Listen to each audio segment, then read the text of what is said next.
hoje de tratarmos um tema que por algum período talvez tenha ficado enquanto relegado a um plano secundário, mas muito recentemente voltou a ocupar as nossas questões, tanto acadêmicas e principalmente de natureza política, que é pensar e que é refletir sobre os militares e a política no Brasil.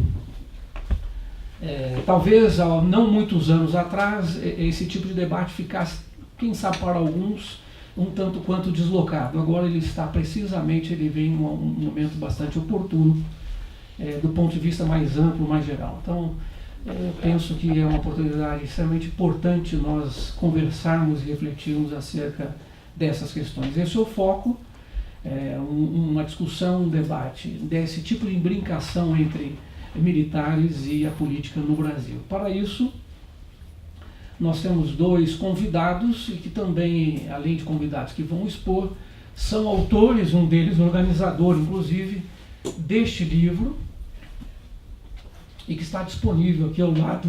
Então, por favor, fiquem à vontade quando concluímos os nossos trabalhos nessa primeira parte. O livro está aqui à disposição de todos e de todas.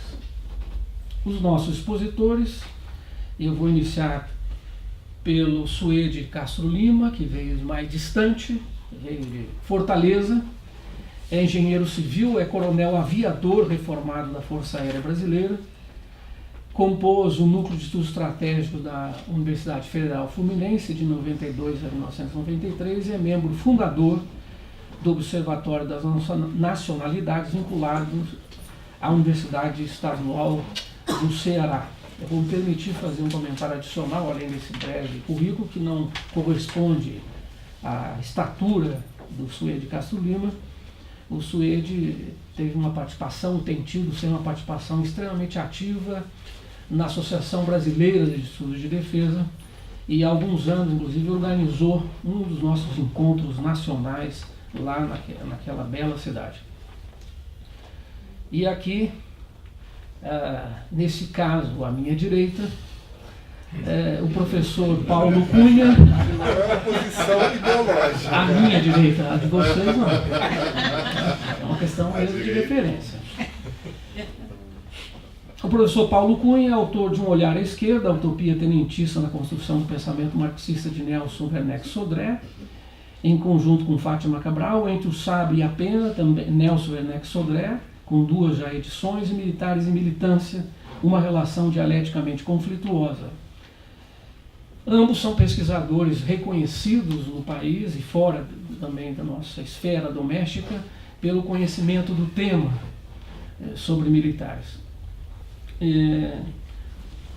O Paulo é um dos organizadores dessa obra e o Suede tem aqui também um capítulo. Eu imagino que de alguma maneira eles devem agora tratar também das questões que discutiram nesta obra. Então, nós nos organizamos da seguinte maneira: eles terão, começando pelo Suede, um tempo aí de 20, 25 minutos para a sua exposição. Depois, a depender do tempo, eu vou tecer alguns comentários e logo na sequência passamos também a vocês para que, por favor, fiquem muito à vontade para dirigirem comentários, questionamentos também aos nossos expositores. Então, agradeço a eles, em nome do CEDEM e a todos vocês, e eu não tenho dúvida que teremos uma noite bastante frutífera, um momento bastante rico em termos de debate sobre uma questão tão relevante e fundamental no nosso país. Então, por favor, Suede. Bem, a todos, boa noite. Agradecemos aí a presença de todos para dar brilho aqui a esse debate que nós vamos produzir aqui. Paulo disse que eu tenho obrigação, de nome de nós dois e da editora, de agradecer ao CEDEM estar sediando o evento aqui, então estou cumprindo a minha obrigação aqui, agradecendo ao próprio diretor. Mas é sincero, né? Com toda certeza. E eu vou iniciar essa minha participação aqui me referindo a recentes casos de militares de alta patente que julgaram adequado se manifestar em público sobre o quadro político da atualidade brasileira. É importante que se diga que militar da ativa falar sobre política é proibido pelos regulamentos militares. Então começamos em agosto de 2017, não necessariamente porque foi o primeiro caso, mas porque foi o que eu escolhi aqui aleatoriamente.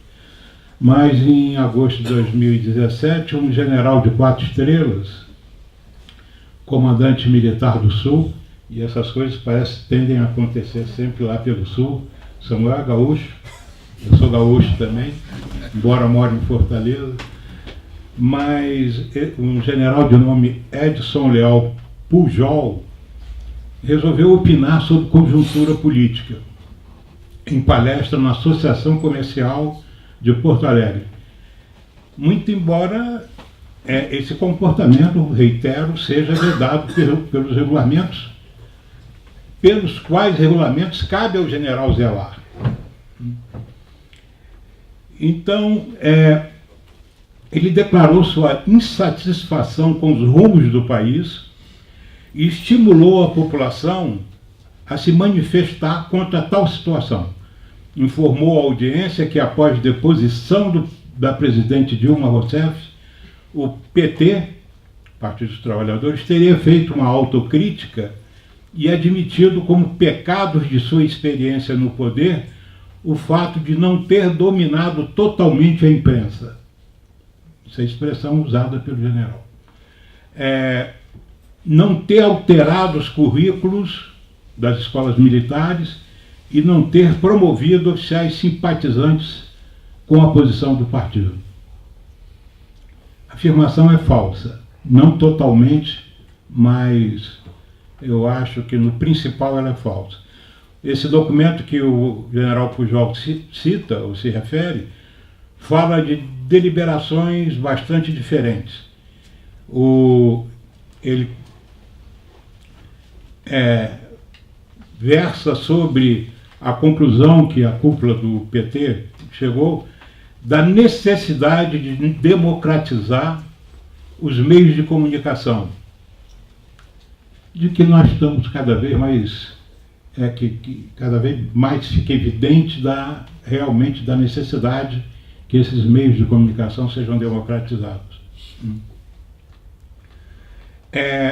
Fala do cumprimento que deveria ter sido adotado pelo governo das recomendações da Comissão Nacional da Verdade acerca de direitos humanos e da necessidade de expurgar dos currículos das escolas de formação de oficiais valores antinacionais e antidemocráticos, como elogios ao golpe de 1964 e ao regime militar que então se estabeleceu. Nesse trabalho que o Samuel fez referência, porque nós estivemos juntos trabalhando em alguns aspectos que foram depois encaminhados à Comissão Nacional da Verdade, nós elencamos uma série de medidas, entre as quais, por exemplo, a questão dos currículos das escolas militares. Na verdade, essa falácia do general aponta para pontos que realmente deveriam ter sido tratados com mais rigor, com mais objetividade pelos governos petistas, que nesses casos foram profunda e lamentavelmente omissos. E eu volto a tratar desse tópico um pouquinho mais à frente. Já no dia 10 de julho passado, o Clube Militar divulgou o texto de seu presidente, que hoje é o candidato a vice-presidente do capitão Bolsonaro. Estou falando do general Hamilton Mourão. Sob o título de Coragem Moral, Mourão trata do episódio do habeas corpus concedido ao ex-presidente Lula pelo desembargador Rogério Favreto, do Tribunal Regional Federal da 4ª Região. O general Mourão escreve, textualmente: no último dia 8 de julho, ante insidioso assalto à justiça, propiciado pelo conluio entre adeptos do ex-presidente e um magistrado comprometido ideologicamente, o país viu que nem tudo está perdido e que gigantes morais se elevaram acima do caos em que vivemos. Os atos do Dr. Sérgio Moro e do desembargador Thompson Flores, fazendo valer com firmeza e determinação o primado da lei, nos fizeram mais brasileiros do que nunca. Homens dessa grandeza fazem uma nação. Corneteiro, toque sentido e apresentar armas. A eles a nossa continência. Eu queria alertar que isso não é script de stand-up. Realmente está lá. Em manifestação anterior, ainda no governo Dilma, quando à frente do mesmo comando militar do Sul, o Pujol, a quem eu me referi, substituiu o Mourão, ele já estreara esse general Mourão na prática do descumprimento ostensivo de regulamentos militares castrenses ao atacar publicamente a classe política e a presidente da República. Surpreendentemente, seu chefe direto, o general Eduardo Vilas Boas, postou-se em defesa desse subordinado indisciplinado, declarando que não cogitava puni-lo e elogiou publicamente.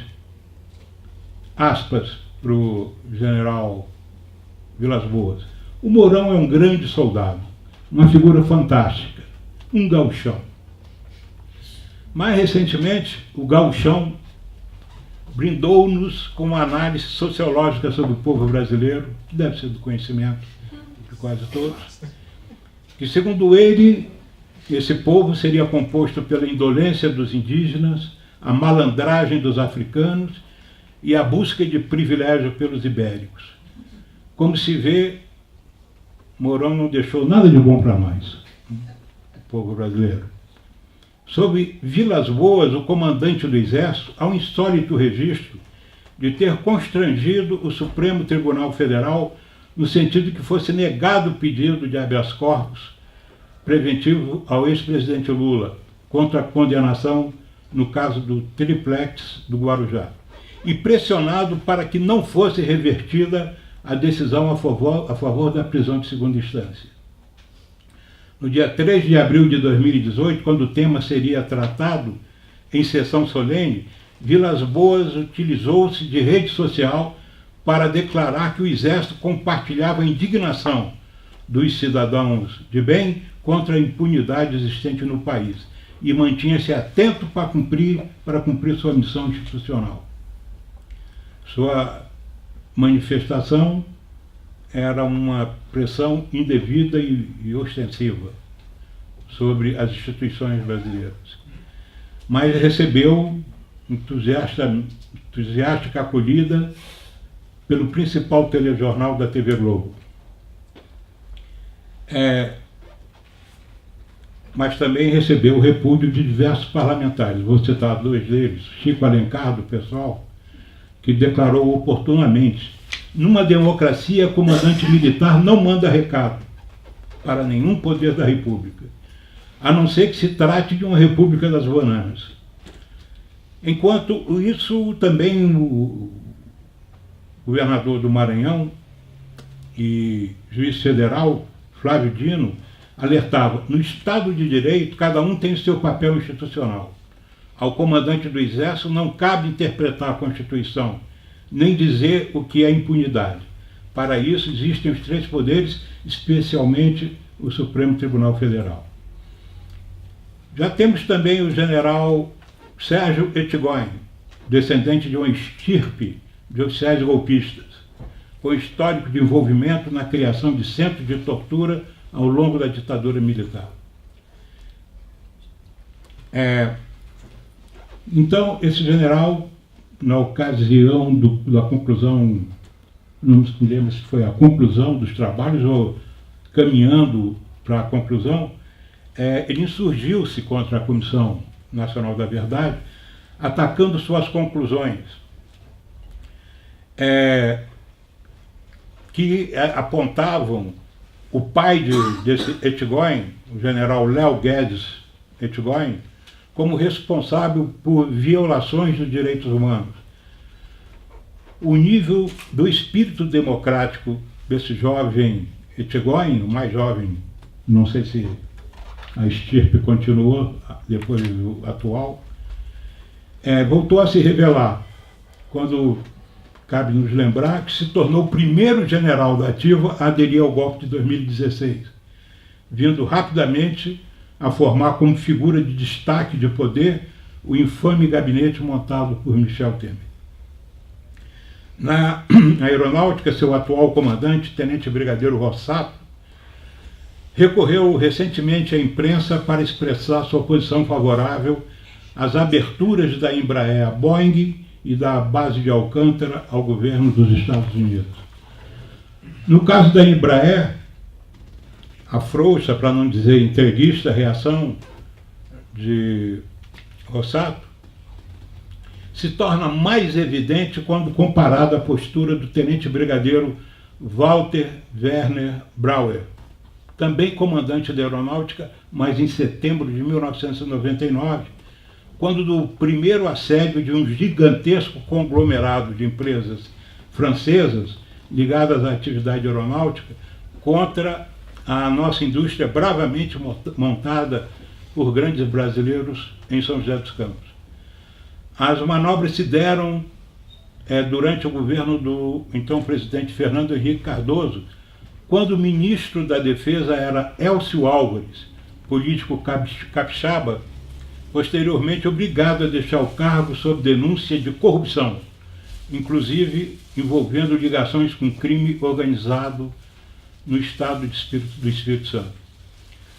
Ao tomar conhecimento das tratativas para a venda do controle acionário da empresa, que ocorriam sem conhecimento do comandante da aeronáutica, conforme vai se ver aqui no texto em que ele reclama essa situação, Brauer remeteu o ofício ao citado ministro, Elcio Álvares, nos seguintes termos: esse comando tomou conhecimento a partir de notícias veiculadas pela imprensa de acordos sigilosos que poderão trazer graves repercussões para a Força Aérea Brasileira, para a segurança nacional e para toda a nação brasileira.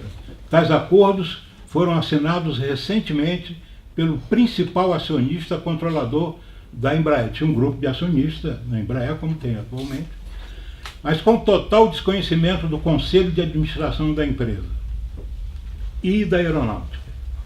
Tendo em vista que os compromissos firmados por esses acionistas conferirão a um bloco de empresas semi-estatais estrangeiras um significativo poder de mando na Embraer, bem como considerando que a União Federal detém na Embraer a ação especial Golden Share, é uma ação que dá direito à direção da empresa vetar, a direção vinculada ao governo, vetar qualquer operação comercial julgada inconveniente para os interesses da dita empresa. Então, e considerando ainda o efeito negativo que pode causar na opinião pública a possibilidade de transferência para um grupo estrangeiro de uma empresa que hoje é orgulho nacional, isso em 1999.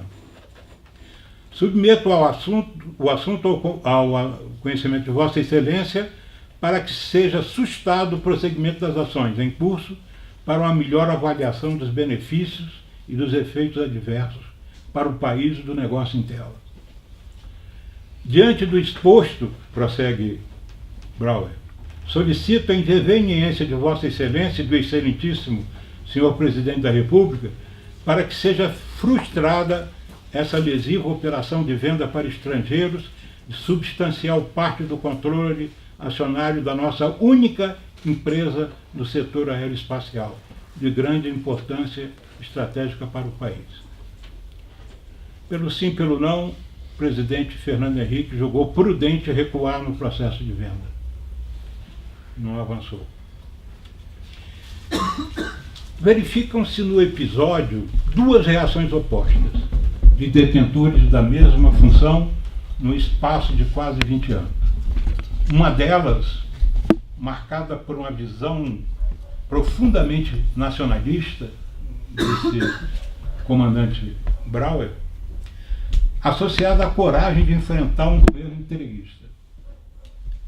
A outra reação foi de conivência com a demolição do Estado brasileiro. Tem sido conivência, conforme ocorre hoje aqui. E aqui eu gostaria de chamar a atenção dos senhores para um dado que, ao cabo, é o centro da avaliação que faço nesse livro que está sendo lançado aqui ao público, através da editora Expressão Popular. A questão que se levanta é de como dois oficiais brasileiros com aparentemente a mesma formação têm visões tão opostas sobre a situação nacional.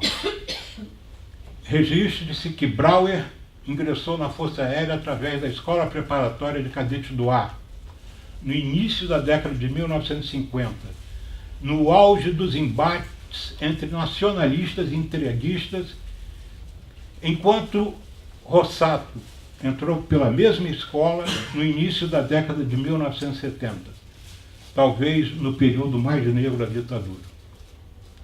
Entendo que a profunda divergência no comportamento de ambos contra a forma de encarar as ameaças à nossa soberania reflete com clareza solar a diferença no processo de formação a que foi submetida a oficialidade brasileira após a derrubada da democracia pelo golpe militar de 64. Dou aqui um testemunho pessoal. Em todo o período que eu passei nos diversos estabelecimentos de ensino da aeronáutica, da graduação à pós-graduação, esse termo não é muito comum dentro das Forças Armadas, pós, mas nós fazemos, depois de formados, fazemos uma série de cursos, escola de aperfeiçoamento, escola de Estado-Maior, escola de política e estratégia aeroespacial.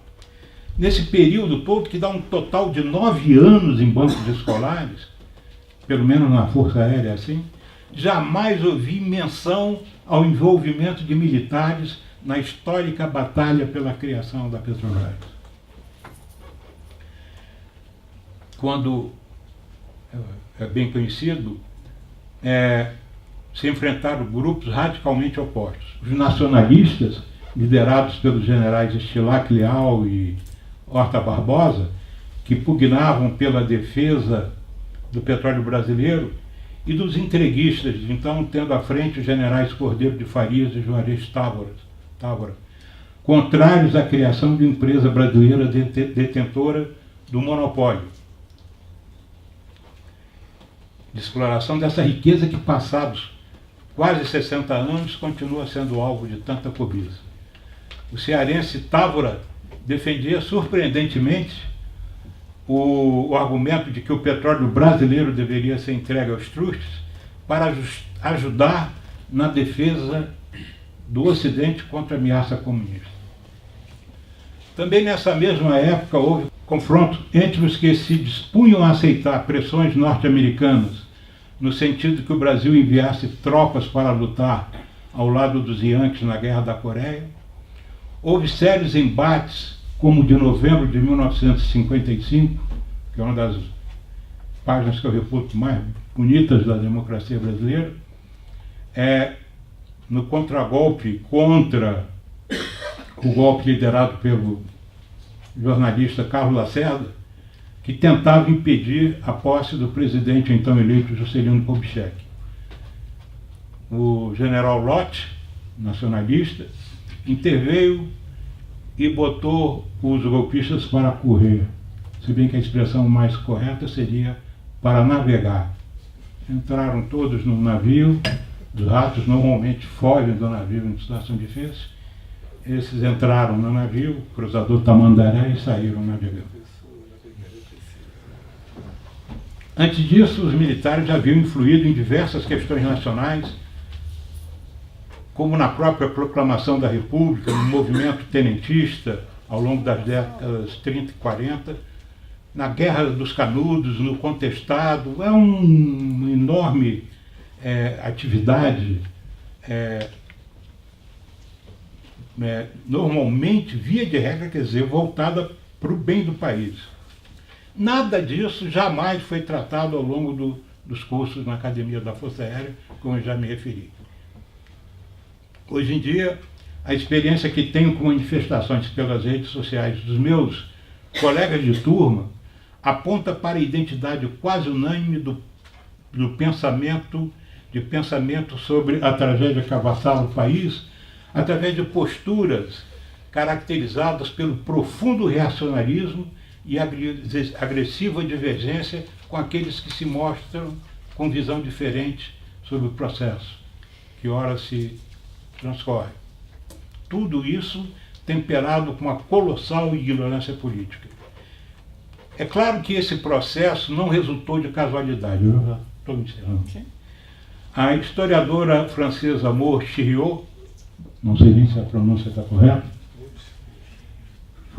me foi indicada pelo amigo João Roberto, dedicou seus estudos de doutorado à pesquisa da atuação política de oficiais militares durante o regime militar brasileiro. E ela revela que a cúpula da conspiração que conduziu o golpe militar de 64 identificava que o controle dos estabelecimentos de ensino se tornara importante instrumento para disseminar o ideário de direita. Um de seus líderes, o general Otávio Costa, avaliava que o presidente João Goulart cometera um grave erro ao asilar nas escolas os oficiais que não gozavam de sua confiança, na presunção de que os estabelecimentos de ensino pouco representavam em termos de poder. Por culpa de Jango, segundo o general, as palavras são do general Otávio Costa.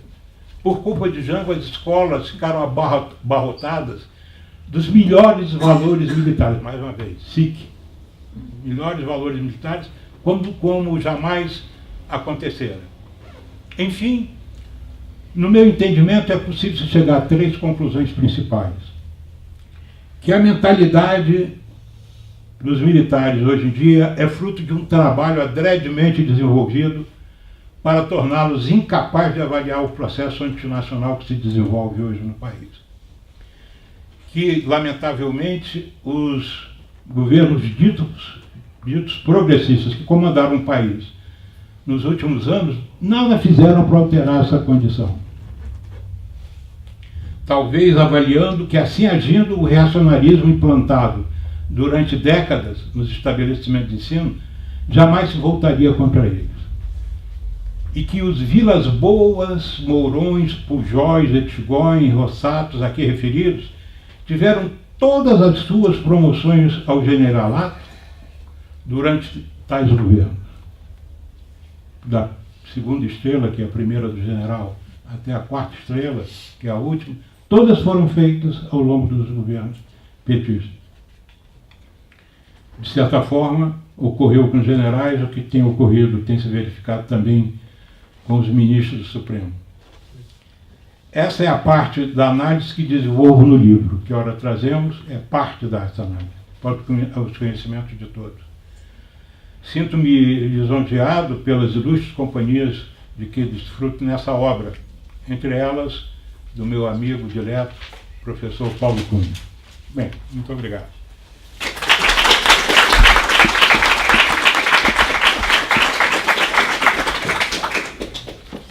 Obrigado, Suede.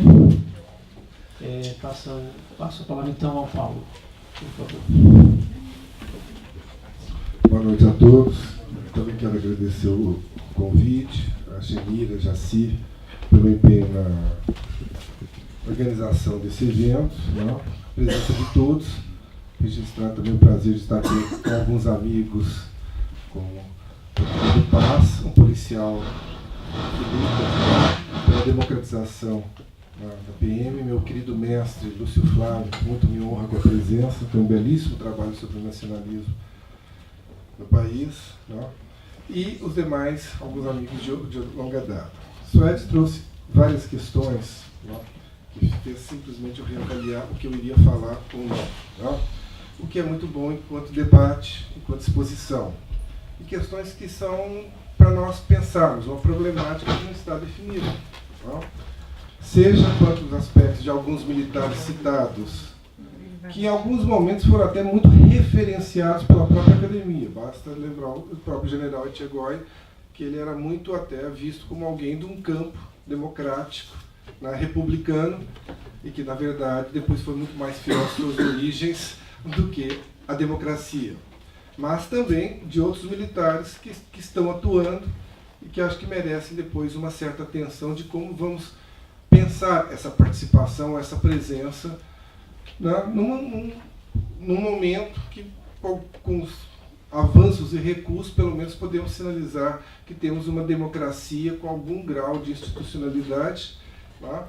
E que implica limites, mas eventualmente possibilidades.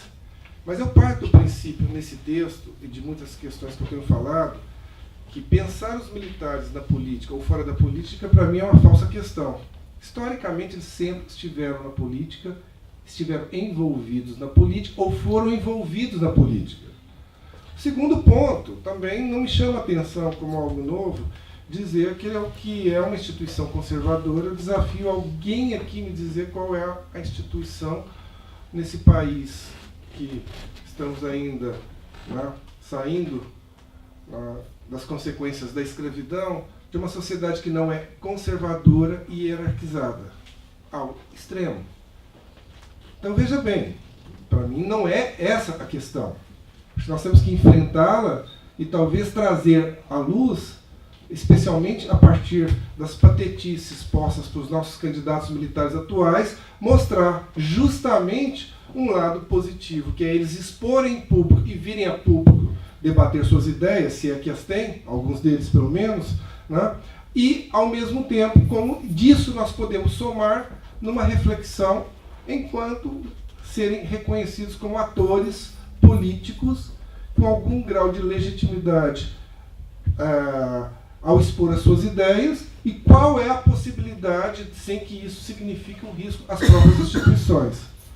Eu digo isso porque os militares participam da política, isso é, passou rapidamente, desde o final do Império, desde a Guerra do Paraguai, com várias tendências influenciando a própria República, adveio de um golpe militar, com uma perspectiva modernizadora, alguns dizem inclusive à esquerda, mas com muita presença dos militares. Basta ver que 1/4 do Congresso Constituinte era formado por militares.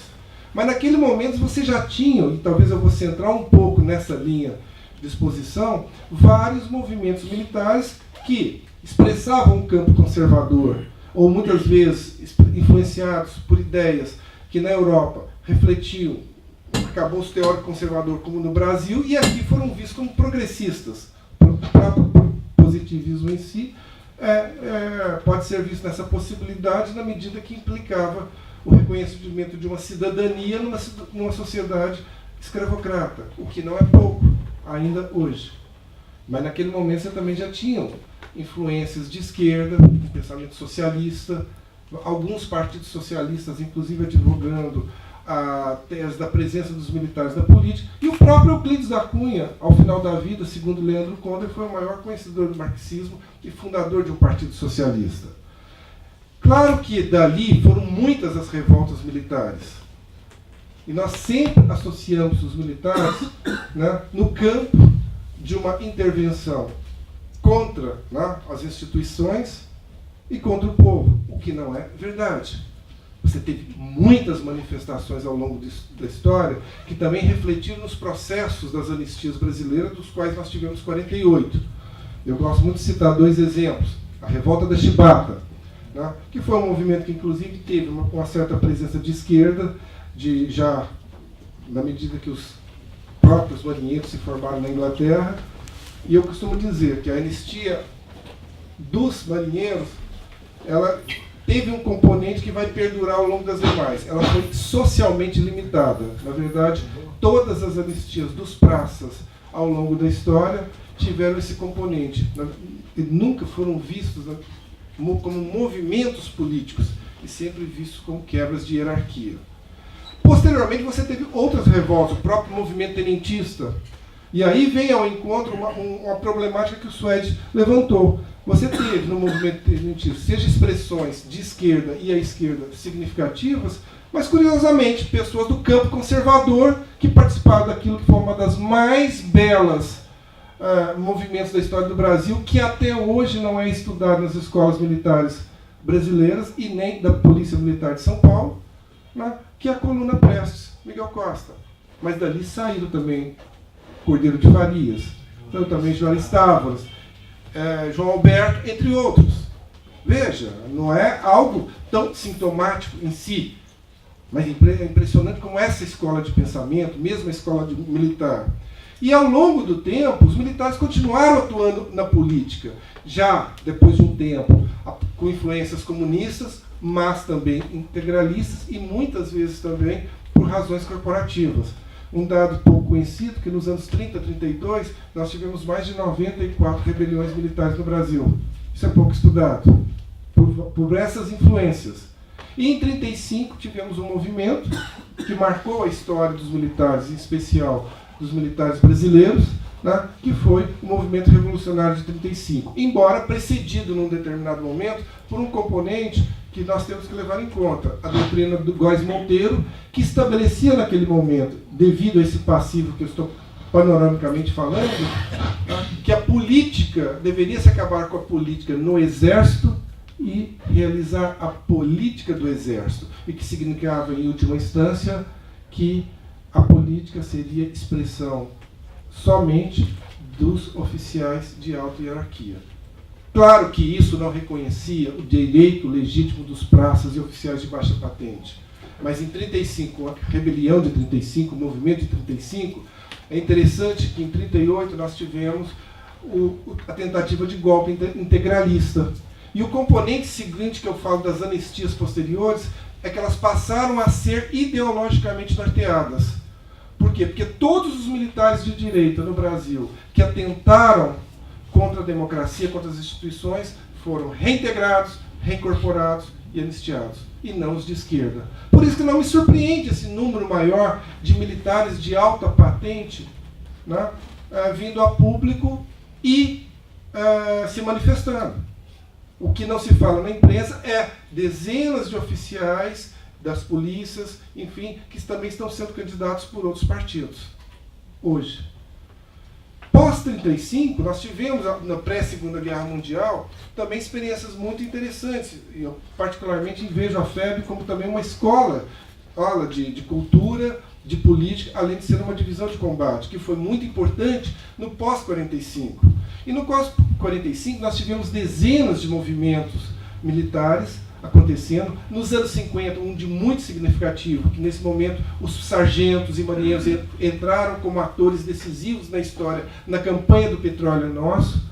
Faço o registro com muita tranquilidade e honra. O pai do coronel Suede foi um dos que participaram dessa luta, está aqui a Heloísa, filha dele também, que muito me honra com a presença, mas também os militares do clube militar, né, que atuaram no sentido da campanha do Petróleo é Nosso, contra a ida de tropas brasileiras à Coreia, contra a internacionalização da Amazônia.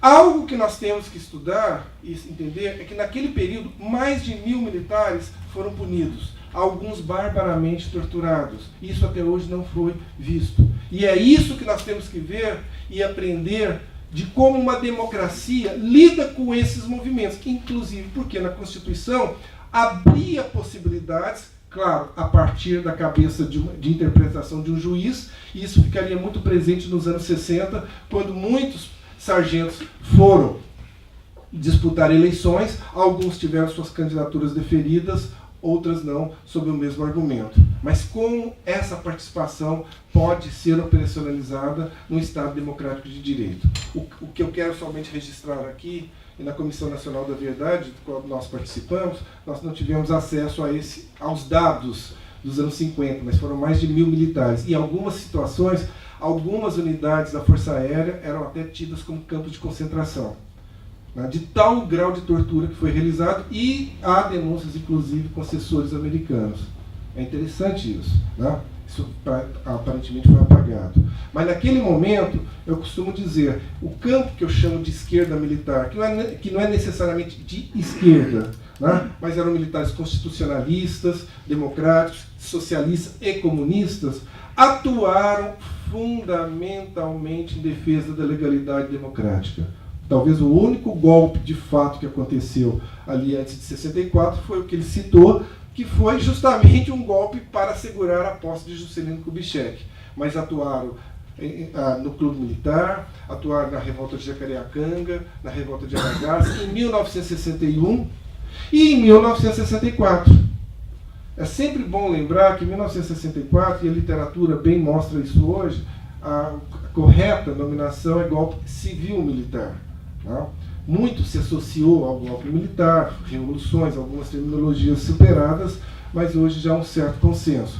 O dado interessante que eu trago como levantamento da Comissão Nacional da Verdade, mas que impacta e confronta, inclusive, algumas questões postas pelo meu amigo Suede, mas também, em geral, na academia, é que, no levantamento que nós fizemos, os militares, enquanto categoria social, foi o grupo mais perseguido, comparativamente. Atenção, foi o grupo mais atingido, mais que os camponeses, mais que os operários, mais que os demais. Podemos discutir, teria ou não tido possibilidade de resistência? Eu acredito que sim. Por que não houve? Tenho também minhas hipóteses. Mas eu não posso descolar dos militares, até por esses dados que são objetivos, e tivemos o cuidado de fazer isso nome a nome, e são dados incompletos, lembrando que o período 45 e 64 são dados muito soltos ainda, né? São fontes orais, né? Essas que falam de... Foram mais de 7 mil militares. Isso pegou desde generais, né? Generais, oficiais de alta patente e, fundamentalmente, praças e marinheiros. O que eu quero também chamar a atenção, que remete a uma reflexão, o quanto são conservadores eu não duvido, mas o quanto podem também ser inseridos num campo democrático, ou pelo menos constitucionalistas, é que somente 3% desses grupos optaram pela luta armada. Eu fico às vezes me perguntando se um número considerável desses tivesse tido a opção de fazer a luta armada. E é bom lembrar, os dois grupos, os dois movimentos mais significativos que foram operacionalizados por militares, pouco efeito tiveram em abalar as estruturas, a resistência, vamos dizer o seguinte, à ditadura militar. Na verdade, como bem lembrou o Suede, pelos trabalhos do João Roberto e um pouco pela MUD, né, todas as tensões no período 45-64 foram postas pela direita militar, especialmente em momentos de sucessão presidencial. A maior parte desses militares atuaram no campo da política, através de várias entidades, algumas delas ainda existem, como a DINAM, a CIMAR, a Mafabra, né, a UMNA dos Marinheiros do Rio de Janeiro, né, atuando, né, no sentido de incorporar 3 teses fundamentais: a questão da democracia, a questão da anistia e a questão da reincorporação dos militares às Forças Armadas. Então eu acho que é um campo para nós buscarmos aí uma reflexão, para somar talvez uma reflexão no presente. Por quê? Porque, na verdade, a partir do momento que nós tivemos a anistia, e eu concordo plenamente com o Suede, foram erros históricos dos governos mais ditos progressistas em lidar com a questão militar. Em vários momentos lidaram até muito mal. Eu acho que lidaram muito mal até porque muitas vezes não tem com quem lidar, né? Acho que houve erros crassos, você colocar, por exemplo, um Valdir Pires, que é uma pessoa digna, séria, como ministro da Defesa, sabe? Entre outros. Mas isso é uma lacuna que nós temos muitas vezes de pessoas que saibam lidar com essa questão, mesmo no Congresso Nacional. Durante muito tempo você teve a Comissão de Constituição e Justiça e depois a Constituição e Defesa, e muito recentemente foram juntas. E não é uma comissão, como dizia o Fernando Gabeira, um dos poucos militares que conhece bem Forças Armadas, né? Dizia, toda vez que eu participo dessa comissão eu perco 200 votos. Quer dizer, não é algo ainda que ganhe o debate político, está presente no debate político. E nesse momento nós vemos militares participando do debate político e alguns com alguma tensão. Eu estou achando muito positivo. O que precisa vir à tona. Quando o general Mourão fala aquela insanidade, tem que complementar o seguinte: olha, vocês cultuam a nacionalidade brasileira de Guararapes. Então você está dando um tiro no pé. Como é que o senhor fala isso do povo brasileiro, que é o soldado brasileiro que o senhor valoriza o tempo todo, que esse soldado foi o soldado que outro dia eu vi um pesquisador italiano chorando, falando assim, quando nós passávamos fome, nós íamos pedir comida para os americanos, eles negavam, os ingleses enterravam, mas o soldado brasileiro dividia. Sabe, a experiência do soldado brasileiro, o jeitinho brasileiro, né? Como algo positivo, no sentido de várias presenças ao longo do mundo, inclusive no Haiti. Quer dizer, o problema não é o povo brasileiro, a meu ver. É bom lembrar, tem um livro recente do Gessé Souza, que eu até recomendo, muito interessante, é dessa uma elite escravocrata, escravizada e branca. Né? Basta ler, quando a gente for cortar o cabelo, ler a revista Caras. Né? Nós temos o Castelo de Caras, na França. Né? Então é impressionante como nós somos. Mas nós temos também a presença desses militares que foram citados aqui, mas situações pouco cuidadas. Por exemplo, na greve, há cerca de 8 anos, na Bahia, quando tem uma greve talvez mais antipática do que uma greve de polícias militares. Eu, particularmente, acho que eles têm que ter todo o direito de se manifestarem, de se associarem. Né? Uma greve tem seus danos, tem que se aprender a fazer, como também uma greve de médicos causa impacto direto à população, de metroviários, enfim, professores não se coloca. Mas, né? Então, sem dúvida, você teve várias greves. Mas eu gostaria de lembrar uma figura interessante, o general Gonçalves Dias. Num determinado momento, o governo era do PT, Jacques Wagner, uma greve que saiu fora, os policiais invadiram, inclusive, a Assembleia Legislativa. O general tinha sido do gabinete militar do Lula, então tinha a opinião toda. Ele chegou no meio dos grevistas e disse: não vai haver repressão. Eu estarei aqui, a questão é política e tem que ser decidida pelos políticos.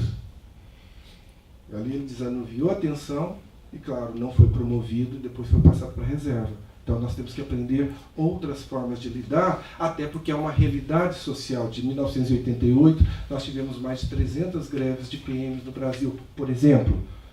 Isso já não é um fenômeno social. Então já não é uma questão de legalidade. Não? Já é uma questão de enfrentar essa questão de movimentos, dessa politização ou dessa democratização, o que quer que seja, se nós entendemos que temos uma democracia e com ela um reconhecimento de novos atores que nunca estiveram ausentes. Por fim, complementando, nós temos sim, atualmente, né, muitos candidatos militares, né, em vários partidos, né, e a tendência maior tem sido, sim, de oficiais generais no campo conservador, e muitos vinculados ao partido Bolsonaro. Eu gostaria de perguntar a alguns deles, mas vocês são patriotas e defendem um candidato que diz que a Amazônia não é nossa? Vocês são patriotas e dizem que podemos privatizar a Petrobras? É esse o debate que nós temos que fazer em público com esses militares, que eles falam pela corporação, mas não necessariamente representam a corporação. Pelo menos a média geral está muito clara, que tem visto o seu profissionalismo. Temos, evidentemente, muito que avançar, especialmente na questão da Comissão Nacional da Verdade, incorporar como uma das suas reflexões maiores a democratização do ensino, né, nas instituições militares. Mas também temos que nos preocupar com o avanço de conservadorismo, para não dizer reacionarismo, de uma discussão de escola sem partido nas próprias universidades.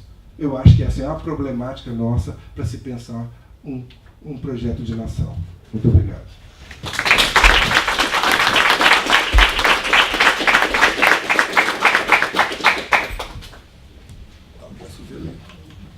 Obrigado, Paulo. Eu vou até sintetizar alguns comentários, que também é parte do meu papel aqui, em benefício até de que vocês tenham oportunidade de participar mais efetivamente desse debate. Eu iniciaria tratando de uma questão que evidentemente que é clássica no pensamento político, clássica e antiga, é mais do que secular, ela é milenar. É uma pergunta aparentemente singela, mas a pergunta que se interpõe é a seguinte: como fazer com que aqueles que no Estado detêm os meios da violência possuam um papel adequado a uma circunstância, por exemplo, que ainda com uma sociedade como a nossa, eu reforço o ponto que o Paulo destacou aqui, de uma sociedade fundada em uma perspectiva escravocrata, hierarquizada, injusta e desigual, e considerando os limites da democracia, como fazer com que um conjunto dessa sociedade armado comporte-se de maneira adequada a esta circunstância. Porque nós não estamos falando de um ator qualquer na política. Eu acho que um dos pontos aqui que são reveladores, não estou dizendo que sejam consensuais, mas eu parto dessa perspectiva de que é muito difícil se sustentar o apoliticismo dos militares. Mais ainda, porque esse é um tipo de categoria que se pode trabalhar, mas também se pode trabalhar com outro ator, que são as Forças Armadas, que não são exatamente os mesmos. Então, aqueles que estão armados, como que eles devem se comportar nesta perspectiva? E essa é uma questão que ultrapassa, evidentemente, o caso brasileiro, e aí nós teremos que alargar até, pelo menos, a América Latina. Então, esse é um primeiro ponto bem geral que eu gostaria aqui de destacar. E, na sequência, algumas questões que se desdobram. Ao longo da história, pelo menos a partir do Império, há fóruns em que militares, e aí sim militares, não necessariamente forças armadas, se manifestavam politicamente. No livro que nós acabamos de apresentar a vocês, de maneira muito geral, há inclusive textos a respeito da imprensa militar no século XIX, ou seja, em que, em determinadas circunstâncias, a forma como militares encontravam ou encontraram de se comunicar junto à sociedade e ao governo imperial, das suas insatisfações, da maneira com que eram maltratados, inclusive, questões, evidentemente, muitas delas corporativas, era um meio de que essa situação pudesse vir a público. Depois, ao longo do tempo, já no século XX, algumas revistas já mais clássicas, com a sustentação das próprias instituições militares, diferentemente daquela imprensa no século XIX, que muitas vezes eram iniciativas específicas de alguns grupos de oficiais. O próprio clube militar, entre outros, é claro, o clube naval e assim por diante, mas em particular o clube militar pela sua trajetória ao longo do período republicano em particular, e mais recentemente as redes sociais e um conjunto de grupos, né? O Suede, inclusive, faz menção a isso, a esses grupos no seu texto, e de maneira muito particular, a forma como o atual comandante do Exército se comunica com a sociedade brasileira, via Twitter. O mais recente que eu saiba, pode ser que tenha havido outro hoje, mas o mais recente diz respeito ao crime organizado. O que é crime, o que não é crime, se há direitos humanos para criminosos, se não há direitos humanos, enfim. Vejam bem que tipo de questões que estão sendo tratadas. Então, eu acho que um dos pontos que merecem a nossa atenção é analisar com mais cuidado estes canais de comunicação dos militares e, muitas vezes, das próprias Forças Armadas. Um terceiro ponto, e eu estou sendo bem esquemático, apenas para situar alguns aspectos que, caso os nossos expositores queiram resgatar ou não.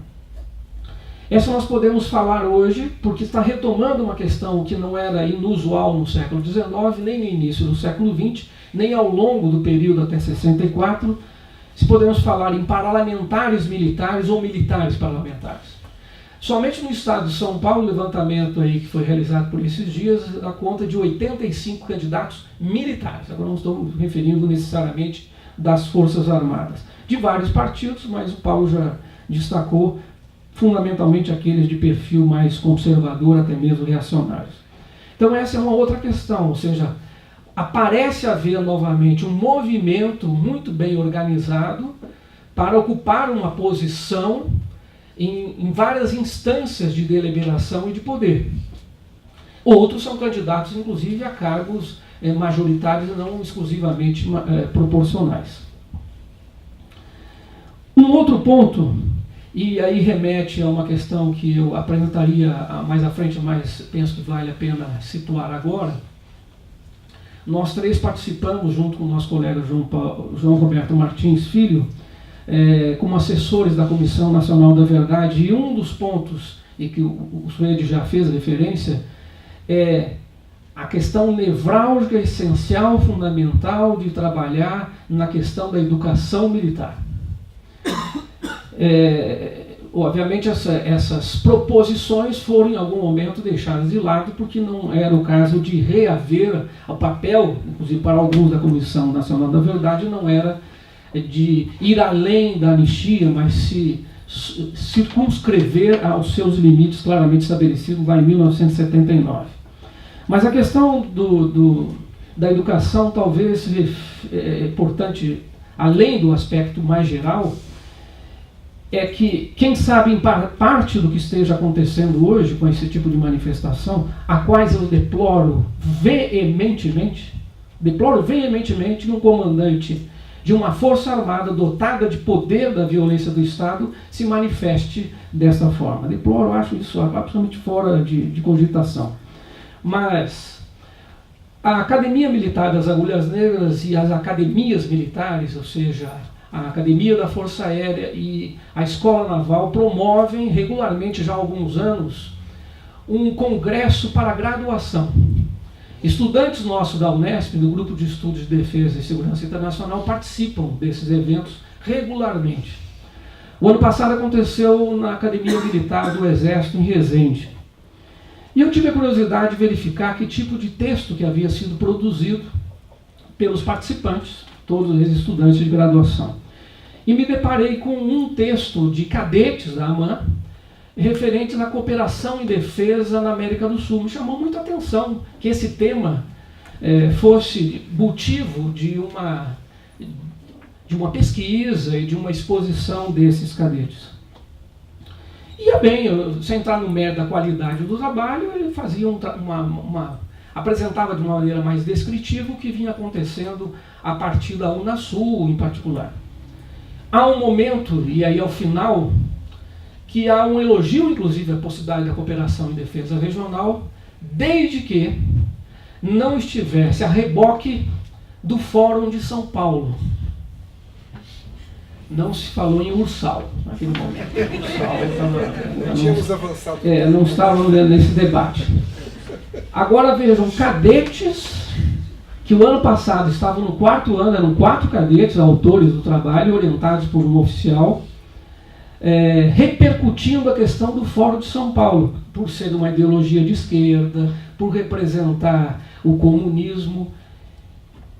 2017, os cadetes, os que nesse ano já são oficiais, formaram no final do ano, imagina, são oficiais nesse momento. Ou seja, é possível ainda considerar que, de fato, esteja ocorrendo um processo em que parcela significativa ou parte, não sei se significativa ou até diminuta, sejam efetivamente, vou me referir agora aos oficiais, um número significativo de militares efetivamente democratas, nacionalistas, quer dizer, de esquerda. Há efetivamente uma dissociação, e estou trazendo termos que eles usaram nos textos do golpe de 64, nas novas gerações. Fechando esse ponto, até o primeiro ano do governo Dilma, vejam bem, até o primeiro ano do governo Dilma, no site do Exército havia uma efeméride, 31 de março, comemoração da Revolução Democrática de 1964. Vejam bem, no primeiro ano do governo Dilma ainda estava lá no site. Isso significa dizer que as instituições militares já reviram esse passado? Sinceramente, me parece pouco provável que isso esteja acontecendo. Eu vou deixar alguns aqui, mas eu vou fazer mais 2 em breve referências. O significado das quebras da hierarquia, eu acho que esse é um ponto extremamente importante que o Paulo trabalha.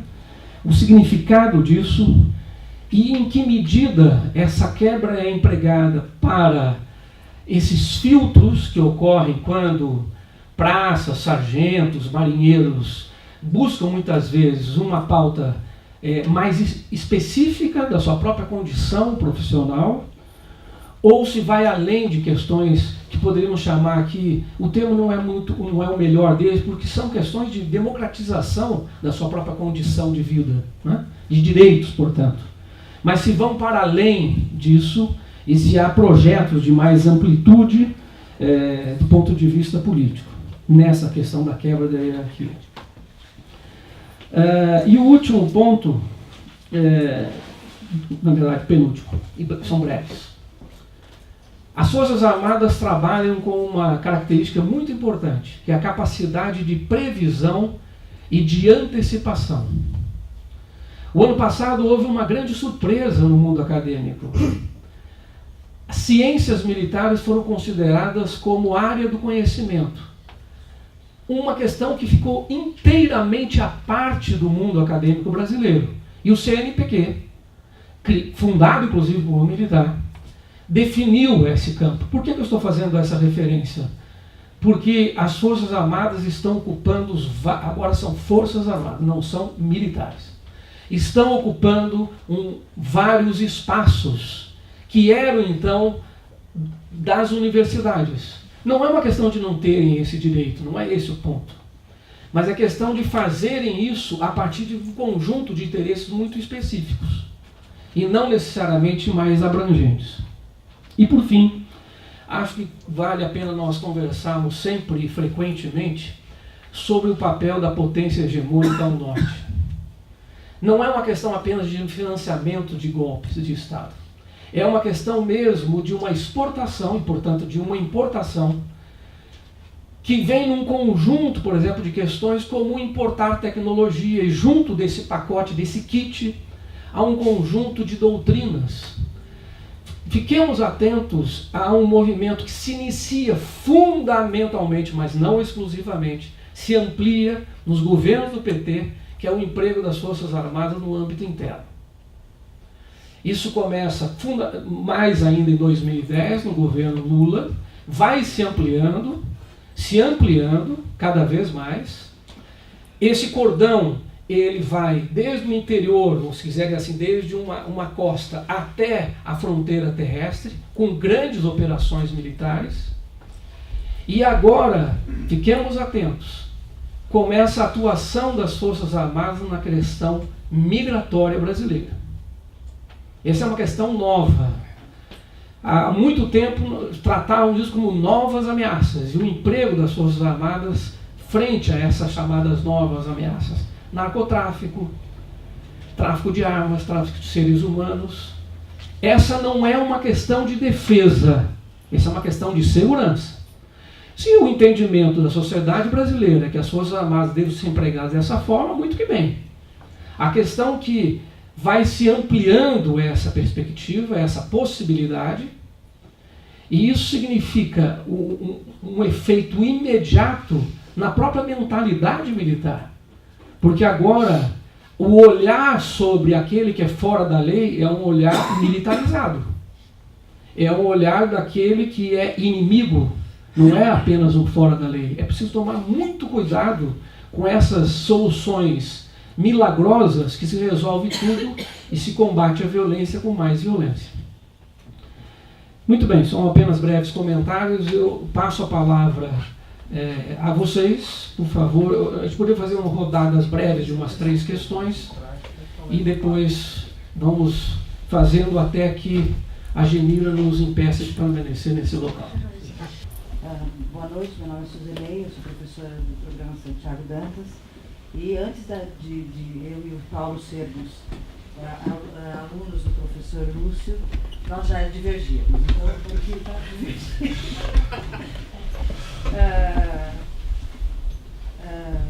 A primeira é uma pergunta muito simples, né? Você disse que você afirmou que o Etchegóin foi visto pela academia como um militar democrático. Eu queria saber qual a fonte, né? Porque Eu não me lembro de ter ouvido isso antes, eu me lembro de ter encontrado Etigói em discussões sobre educação militar em fóruns internacionais, que é um tema que eu também estudo, entre alguns outros, né?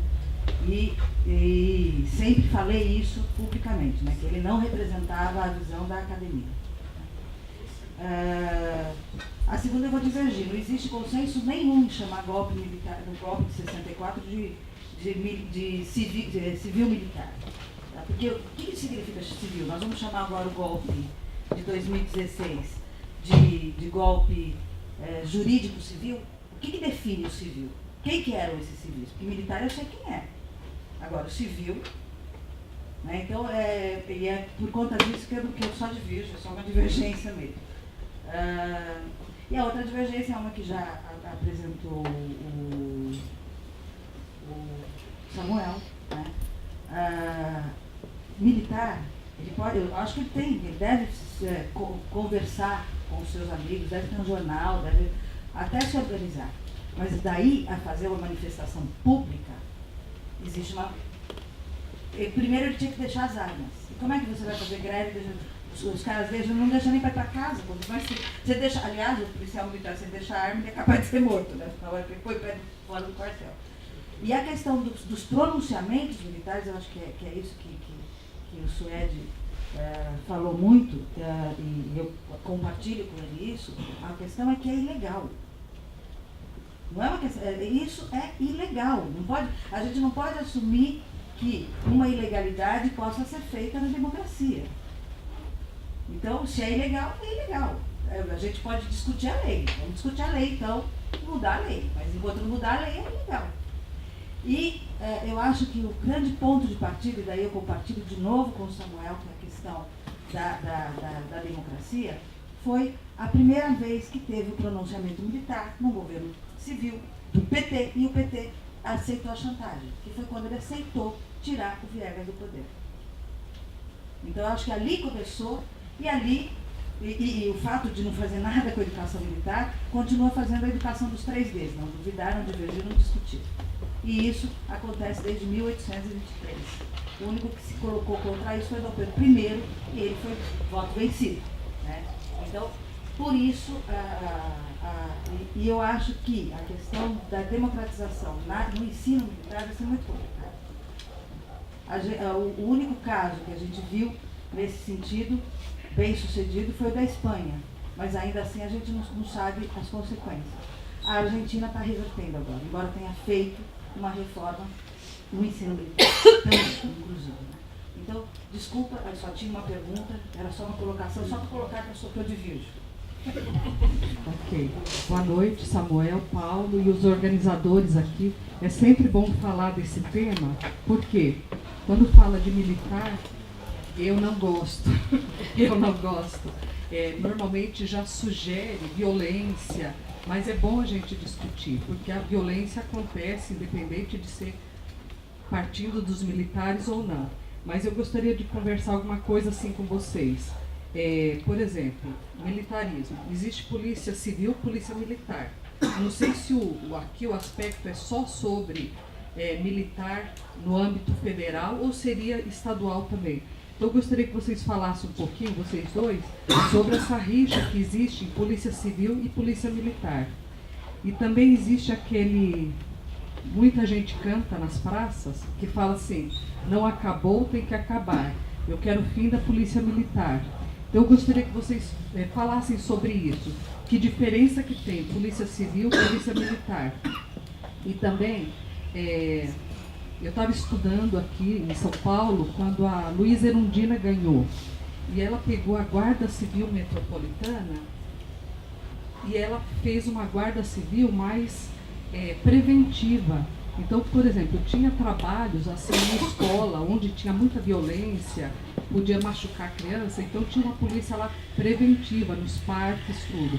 Quando o Maluf entrou, ficou uma polícia mais ostensiva. Então, eu gostaria que vocês falassem disso também, se é possível, né? Ou se acaba com tudo. Tem até a música do Milton Nascimento, sem a polícia, sem a milícia, que é um mundo mais feliz. Então, eu gostaria que vocês falassem assim, qual seria o melhor caminho para a gente ter um país feliz?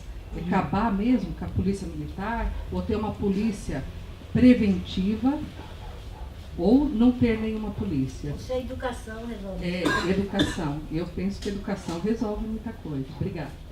Precisa levantar, não. Boa noite a todos. Eu sou o Thiago, eu sou advogado e cientista político. Tanto para o Paulo quanto para o Suede, algumas questões. Primeiro para o Paulo, ponto fundamental e pacífico no teu texto, na tua fala, é da participação, né? Inclusive está no seu texto, sempre na política, dos militares sempre na política. Eu queria uma opinião mais objetiva da tua pesquisa, dos seus artigos. Quando você falou das Forças Armadas, do início das Forças Armadas e alguns marcos, tá? Por que não 1808 do Alvará da criação do Supremo Tribunal Militar, que é considerado, inclusive pelas Forças Armadas, como o primeiro tribunal desse marco importante, para uma discussão de sempre na política, e aí queria uma provocação sua, Paulo, de talvez relembrar o Clausewitz, tá? Da guerra como continuação da política por outros meios e uma doutrina dos militares formadas desde esse período, com Conde de Lippe, 1808 a seguir, tá? Para divulgar não somente nas Forças Armadas, mas nas Forças Armadas auxiliares, que são os militares, que são as polícias militares estaduais, essa doutrina que ficou conhecida como doutrina da segurança nacional, e a ESG vira e mexe se fala sobre doutrina da segurança nacional e depois se esconde, é um lusco-fusco, tá? Então, uma provocação para ti, Paulo, a respeito desse marco, de reestabelecer esse marco para justiça no Brasil, né? O primeiro órgão jurisdicional do Brasil, o Supremo Tribunal Militar, né? E a questão para o Suede é uma questão mais específica que envolve também esse aspecto da relação entre militares e política, Suede. No governo anterior a 2016, perdão, está interferindo. Principalmente depois da Minas, tá? Depois do Haiti, depois do Heleno, depois da campanha do Heleno, inclusive se cogitar o Heleno como um presidenciável de uma nova arena, que isso foi submetido até o TSE e não vingou, da influência da política na decisão da compra dos caças, da escolha dos caças, principalmente na tua área que é a aeronáutica, da sua Rafale, Saab Gripen e a norte-americana que eu esqueci, acho que é a Boeing. Para a questão da compra e da transferência de tecnologia nesse período, se houve essa discussão, principalmente em critério de transferência de tecnologia e nacionalismo e a questão da transferência de tecnologia para a aeronáutica, tá? E dentro dessa discussão de militarização da política e politização dos militares, para compreensão talvez aí, e essa para ambos, tá? De não verificar os militares estaduais, policiais, que são presidenciáveis como vice-governador aqui no estado de São Paulo e candidatos ao executivo, chefe do executivo, militares, né, Jair Messias Bolsonaro e o Mourão, né, na questão de uma proposta e talvez de um projeto que vinculou as manifestações de 2014 como uma proposta de intervenção militar, aspas, muitas aspas nessa fala, constitucional, com base numa leitura e uma interpretação do que a própria Constituição diz de poder constituinte, poder constituído para militares do artigo 144. Essa questão para ambos, especificamente. Então, o Clausewitz para o Paulo, a questão da compra dos caças para o Suede e a questão da proposta de intervenção militar, aspas, aspas, aspas, constitucional, dessa proposta desde da campanha do impeachment da presidente Dilma e para essa pulverização de candidatos hoje acoplados em partidos políticos que não têm nenhuma legenda, nenhuma proposta, mas só para essa questão ser disseminada e virar aí um projeto mais solidificado. Obrigado. Bem, eu identifico a questão da educação como, da formação, como um ponto crucial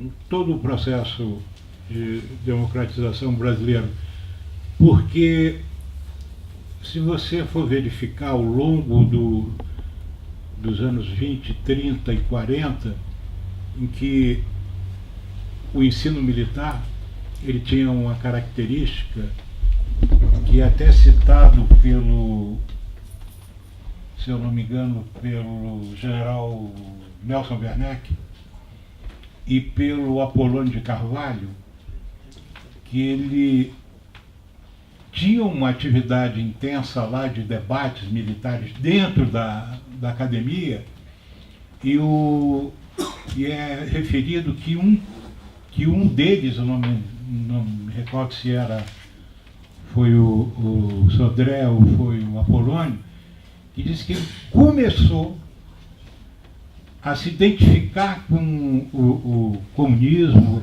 através da educação dentro da escola militar, através dos professores do colégio militar, depois da escola militar, né? Então eu imagino que o debate dentro da academia era de tal ordem que, para dirigir lá uma revista, o Apolônio fez campanha para ser o diretor da revista, e na campanha dele dizia que iria aprofundar a visão socialista da revista dentro do corpo de cadetes, né? Algo sui generis, né? O fato é que nesse período, 20, 30, 40, as personalidades militares, havia pelo menos um balanço aí entre vou chamar de o pessoal de progressista e os ultraconservadores.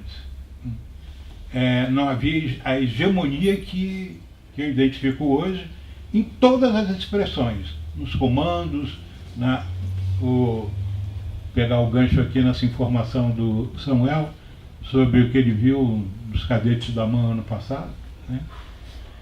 Então, tem que passar obrigatoriamente pela mexida nessa questão, que foi uma questão que passou totalmente em branco. Para não dizer que foi totalmente, quando Nelson Jobim era ministro, ele determinou lá no Ministério da Defesa que fosse feito um estudo da questão dos currículos. Ele queria uma proposta que fizesse uma mudança no processo de formação. E um colega meu que trabalhava lá dentro do Ministério me disse que houve uma postura de vamos cozinhar isso aqui, não vamos levar para frente, entre os oficiais generais que serviam com o próprio Jobim. Só que calhou, eu acredito até que o Nelson Jobim fosse dar uma dura lá quando ele percebesse que estava vendo corpo mole naquela decisão. Porque para ele ter tido a iniciativa de determinar isso, que ele já tinha identificado essa questão como muito séria. Então, mas calhou de ser logo na época que ele bateu de frente lá por conta do caso das ministras, não foi mais ou menos isso, né? Que aí ele se dispôs lá com a Dilma. A gente estava organizando o encontro da BED em Fortaleza e ele ia participar. Foi dias antes que ele saiu do Ministério, né? Então foi um dos únicos casos que eu vi de alguém consciente da necessidade de alterar isso. Porque essa questão da quase que unanimidade, uniformidade das cabeças, é opressora para quem tem um pouco de postura assim mais aberta, ter que conviver com colegas seus, porque se você fala isso, o cara vem te atacar de uma forma violenta, tá entendendo? É triste, é uma coisa acaburiante. Bem, então, para um trabalho anterior, eu li um texto muito bom, como todo texto que vem dela, da professora Suzeleia. Ela não está aí, não? Ah, sim, opa. Exatamente falando sobre o que foi feito na Espanha. A Espanha pegou, vindo do fascismo, né, do Franco e tal, fez uma reformulação do sistema de ensino dos militares lá, importante, profundamente, descobrindo, inclusive, desvirtuamentos do tipo redundância de estabelecimentos de organizações e determinando a alteração disso. Bem, eu não entendi direito a questão da sua dúvida com relação à escolha do caça. O que eu sei é que houve uma avaliação dentro da Força Aérea e chegou à conclusão que o melhor caça, das 3 aeronaves que foram estudadas, era o Gripen, né, o sueco. Né? O francês era extremamente caro e o americano, que eu não sei, parece que era o F-18. Eu não sei se ele era fabricado pela McDonnell, Boeing mesmo, né? Mas tudo indicava que era a melhor opção, até por conta de questões de transferência de tecnologia, etc. Porque a Boeing não queria abrir mão de uma série de ter questão de como fazer, como construir equipamentos sensíveis, etc. E que a Suécia aceitou. Né? Isso tudo pesou, né, na decisão de usar o avião, de optar pelo avião sueco. Eu não sei se era essa a dúvida. Só uma pequena parte, porque se for a Boeing mesmo, a gente percebe... Só se mudar, porque o outro está avançado já.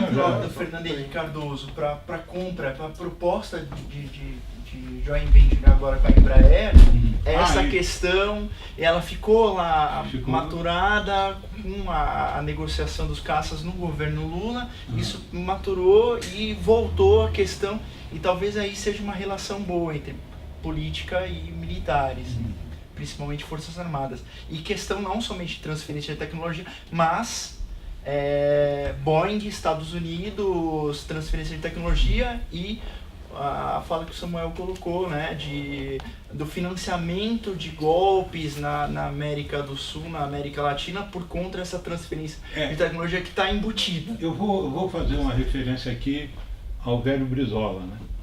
O Brizola disse que tinha uma forma simples de descobrir se qualquer questão política no Brasil estava correta ou não. Ele verificava qual era a posição da Globo sobre o assunto. Se fosse a favor, ele já sabia que não prestava. Eu diria que nessas questões militares é só ver qual é a posição dos Estados Unidos. Se ele for a favor de qualquer compra, venda, tal, ação, tal, abandone porque não presta. Bom, Suzeleia, você me colocou várias questões. Em primeiro lugar, eu gosto muito de uma frase do Miguel Arraes, que na política não se briga com quem tem saias, padre, juiz e mulher. Com padre e juiz até às vezes vale a pena, mas eu não quero brigar com você, só divergir. Lembre-se disso.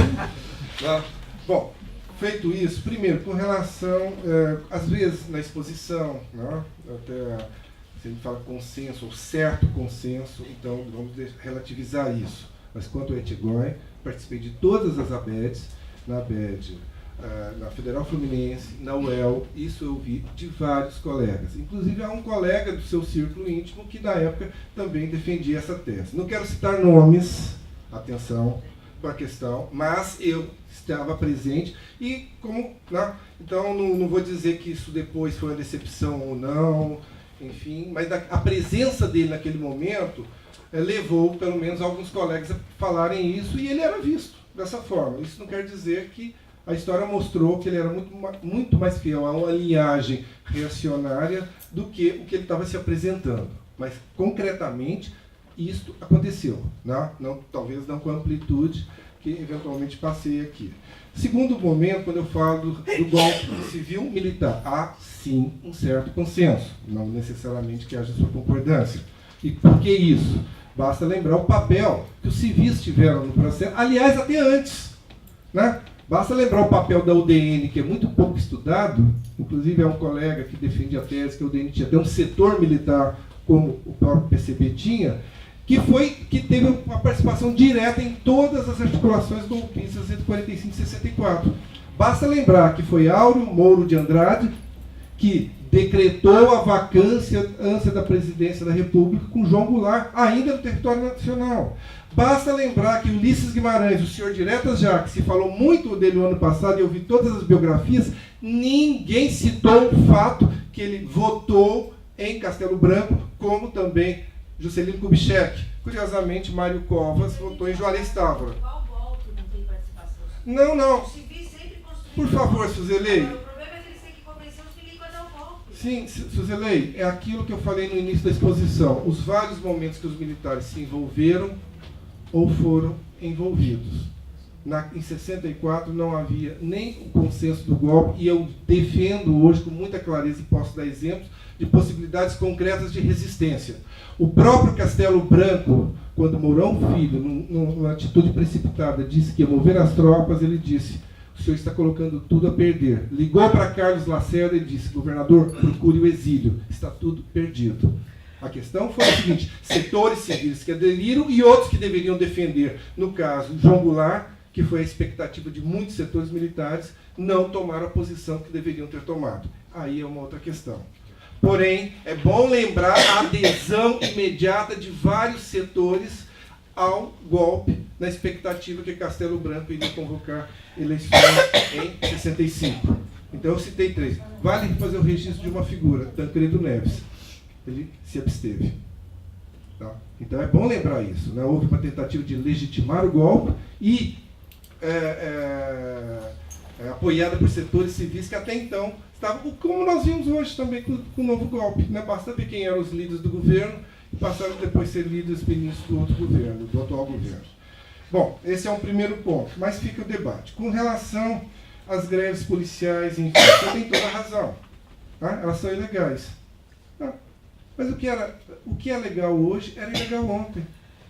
É algo que nós precisamos aprender. Isso é uma possibilidade, gostemos ou não. É um fenômeno social, todos os estados. Eu peguei os dados recentes do Diese e vou trabalhá-los na edição do Militares e Militância, porque os dados que eu tinha antes eram anteriores. Foram mais de 300 greves. Bom, uma greve de polícia é um problema, mas também é um problema, como disse, de outras categorias. Há que se lidar e aprender a lidar como fazer esse tipo de greve.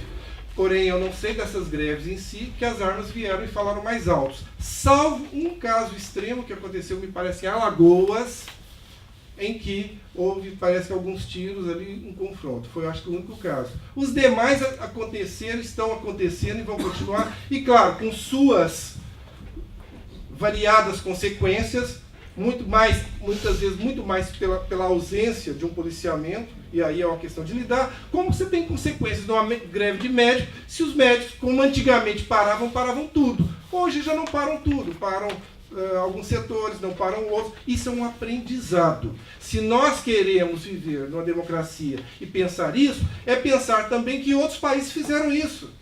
Desde mais recente a África do Sul, onde o sindicalismo militar é plenamente reconhecido, Austrália, Irlanda, Croácia, Portugal, os países escandinavos, vários desses países, em graus maiores ou menores, eu tenho toda essa bibliografia e nem por isso os golpes de Estado estão acontecendo. Ponto. Esse é um elemento que a gente tem que pensar. Legalidade é a expressão, né, de um discurso liberal. Eu estou falando em legitimidade. E o próprio direito já opera com essa visão, o direito alternativo. Se nós não enfrentarmos essa questão, da mesma forma, se olharmos na história, as greves operárias eram casos de polícia e as greves eram colocadas nas páginas policiais, como greves de professores podem ser legais, entre outras categorias. Ao longo do tempo foram conquistando seu espaço. Fica aí a discordância. Com relação à questão da polícia, você tem toda a razão, eu acho que a questão é desmilitarizar e pensar uma polícia cidadã. Como isso vai se colocar? Tem muitos policiais, inclusive, pensando no Ceará, no Rio de Janeiro, em São Paulo, né? São minorias? São. Né? Houve até uma certa mudança depois dos movimentos de 2013. Isso, eu tive essa experiência e vários colegas também, provavelmente, foram chamados por unidades policiais para conversar. Precisamos aprender o que está acontecendo, saber o que está acontecendo. Teve situações até que devem ser lembradas. Teve um coronel que, numa situação aí de greve, levou uma surra dos blockbusters e tal, e a primeira palavra dele foi: segura a tropa. Sabe, eu acho que é interessante a gente perceber que isso está acontecendo e valorizar isso. Isso também tem nas Forças Armadas, inclusive de entidades. A APEB, por exemplo, é uma delas. Tá? Entre outras, né, o movimento capitanismo, são pequenos, minoritários, mas essa presença na política, ela é minoritária. Os dados que eu levantei foram corroborados por fontes orais e também dos órgãos, mostram que durante 45 e 64, onde você tinha de fato uma esquerda militar e uma direita militar, eles confluíam basicamente 5%. Dependendo do momento, recuperando o conceito de hegemonia em Gramsci, quem fazia a maioria levava a turma de um lado ou levava para o outro. Agora, você tem toda a razão. Isso tem que quebrar na Constituição e separar essa visão militar. A polícia tem que ser cidadã. Né? Isso aí implica um outro esforço, um aprendizado, enfim, não é algo tão simples.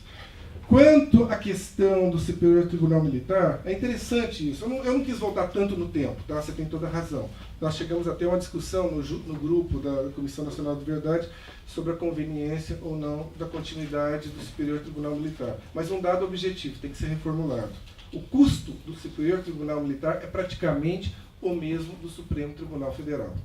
Isso é inadmissível. Em tese, o Supremo é para 200 milhões de pessoas e o STM para 200 mil militares. Não dá para, não há justificativa. Há alguns colegas, né, que sustentam a tese que deve acabar, sim. Né? Outros não. É uma questão ainda que, aliás, seja com relação às polícias, mesmo em algumas interfaces da discussão dos militares, ainda há muito poucos estudos. Mesmo na questão da Polícia Civil, conheço muito pouca coisa, não é minha tal, mas eu tento sempre estar um pouco atual.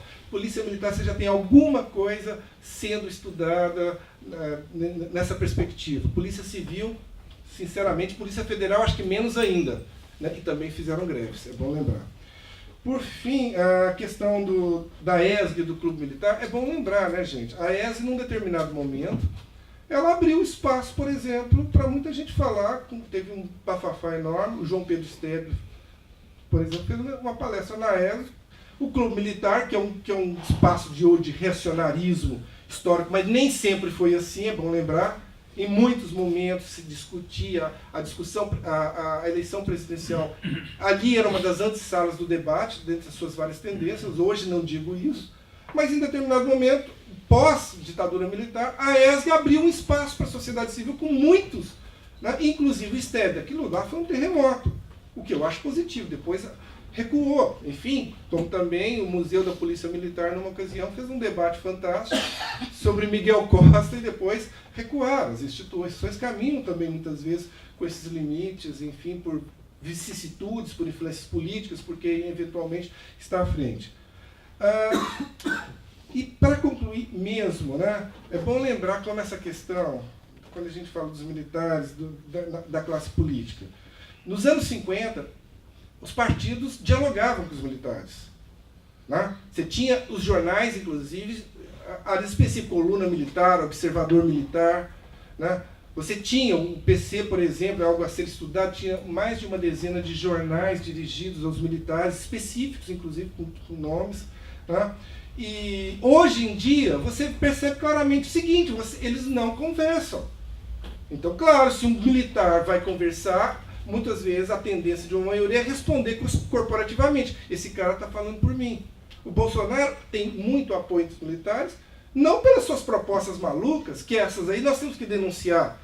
essas contradições e tal, mas ele tem efetivamente uma atuação corporativa que responde, e é nisso que ele tem esse respaldo. Agora, se os partidos não têm propostas, salvo hoje o PSOL, que tem uma abertura, né, realmente quem tiver vai ter essa penetração. Esse é um risco. E também é um risco, quando a gente fala tudo isso, e que me surpreende. Recentemente, deu uma polêmica enorme, mas lamentavelmente faleceu o meu amigo Muniz Bandeira. Ele falou, né, claramente que deveriam os militares voltar a intervir constitucionalmente na política, nos quadros e tal. Aquilo lá foi um terremoto. Ao mesmo tempo, numa linha muito parecida do Ives Gandar Martins. Quer dizer, veja bem, né? Parece que, eu não gosto de citar essa pessoa, mas parece que, como diz o Castelo Branco, né? As vivandeiras dos quartéis, né? Vira e mexe, elas estão batendo nessa tecla. Clausewitz, você tem razão. Só para terminar, Clausewitz, ele coloca, né, a guerra é a continuação da política, mas ele nunca deixou de descolar a política dessa reflexão. Esse talvez é um dos grandes equívocos que muitas vezes nós apreendemos, não digo que é o teu caso, quando pensamos nos militares ou pensadores, né? A política tem uma centralidade. E, curiosamente, isso é algo que eu estou estudando na minha livre docência, que eu tive a honra de ter o Samuel. Ele teve uma leitura que isso foi tensionado pela questão das milícias, por vários aspectos. Mas isso é um outro debate. Bom? Muito bem, vamos fazer uma outra rodada. Boa noite. Eu sou o Elton, sou advogado constitucionalista e, partindo do pressuposto que a nossa república é presentes militares, né? Inaugurado um golpe de quartel, a minha dúvida é a respeito do que a gente tem como herança hoje no nosso regime, supostamente democrático, né?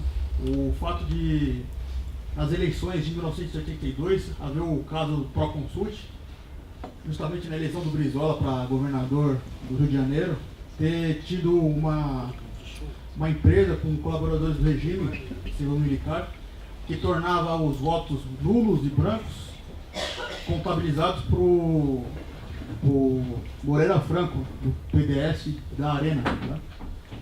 E era o protótipo da urna eletrônica do que é hoje, né? Ou seja, a gente tem uma confiança cega e absoluta de que a urna eletrônica é algo totalmente confiável e não manipulado. A minha pergunta é no seguinte sentido: como a gente pode ainda assim houve uma tentativa de haver a impressão do voto para uma auditoria posterior, mas uma segurança maior na dignidade e legitimidade dos candidatos eleitos essa eleição de 2018.